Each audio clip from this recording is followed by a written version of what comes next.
ஏங்க நிலா, ஏ, ஏ, கால் எடுக்கட்டுமா? ஏய் எடுக்காது இரு. குடு குடு குடு. ம். நிலா, அதான் பார்த்துட்டு இருக்கேன். கேளுமா, அப்புறம் இல்ல நேத்து நிலா. சொல்லுங்க, என்ன அப்புறம்? அதான் சொல்லுங்க. கேளு. என்னடி? நானும் பார்த்துட்டே இருக்கேன் காலையில இருந்து நிலா நிலான்னு. சும்மா கடுப்பேத்தாதீங்க. ஏ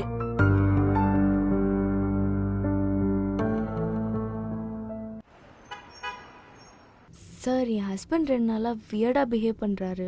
வியர்டாக பிஹேவ் பண்ணுறாரா? அவருக்கு இன்னும் ப்ராஜெக்டே அசைன் பண்ணல, ஸ்ட்ரெஸ் ஆகிறதுக்கும் வாய்ப்பு இல்லை. அவர் எப்படி வியர்டாக பிஹேவ் பண்ணுவார்? இல்ல சார், இது ப்ராஜெக்ட் விஷயமா இல்ல பர்சனல் விஷயமா. பர்சனல் விஷயமா? என்னம்மா சொல்கிற? அவரு நிலா கூட ஏதோ க்ளோஸா இருக்கிற மாதிரி தோணுது சார். கொஞ்சமாக க்ளோஸாக இருக்கும், கொஞ்சம் க்ளோஸாக இருக்கிறோம்.